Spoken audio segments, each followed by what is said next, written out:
Rockstar সিনেমাটা already sensor certification board থেকে ছাড়পত্র পাওয়া গেছে, বাট এখনো সিনেমাটার সেকেন্ড টিজার নিয়ে কথা বলা হয় নাই আমার।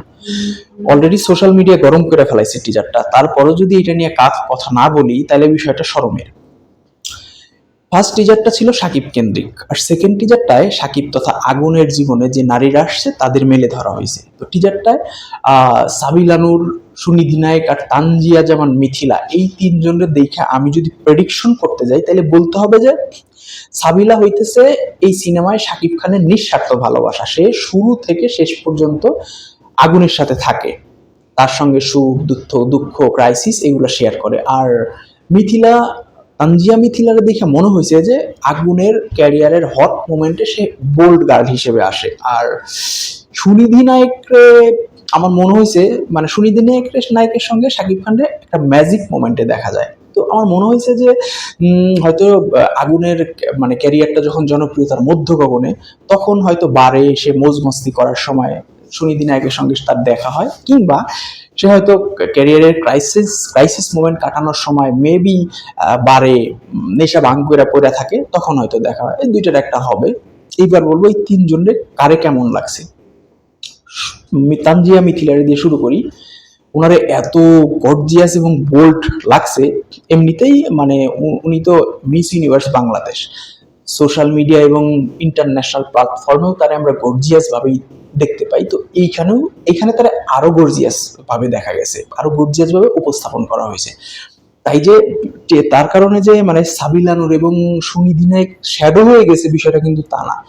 ইনোসেন্ট লুকে সাবিলানুরের দুর্দান্ত লাগছে, মানে শান্ত স্নিগ্ধ, মানে পবিত্র একটা ব্যাপার খেয়াল করা গেছে। মানে যতক্ষণ তাকায় থাকছে চোখে আরাম পাওয়ার মতো একটা ব্যাপার আছে। আর সুনিধি নায়ককে পুরো ফিনিক লাগছে, মানে ওনারে যে এইরকম এক্সপ্রেশন যে উনি দিবে আমি অবাক হয়ে গেছি, ভাবতেই পারিনি।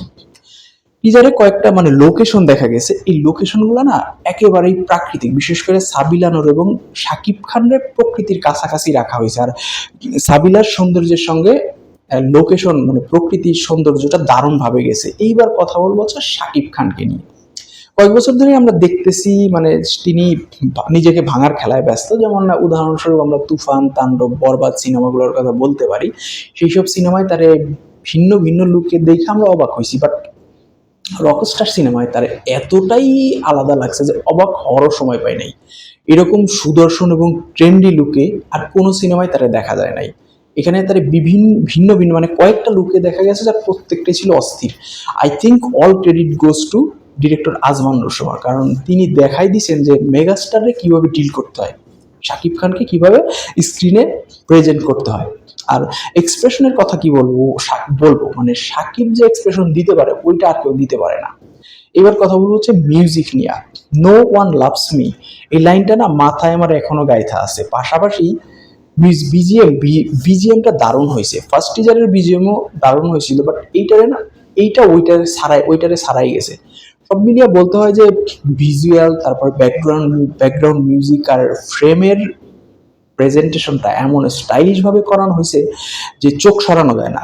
এরকম ভিজুয়াল টোন এবং মিউজিক্যাল এক্সপেরিমেন্ট এর আগে মানে ঢালিউডে হয় নাই। তো ওই জায়গা থেকে আমার মনে হয়েছে স্টোরিটা যদি খালি ঠিকঠাক বিল্ড আপ করতে পারে তাহলে জিনিসটা জমা যাবে।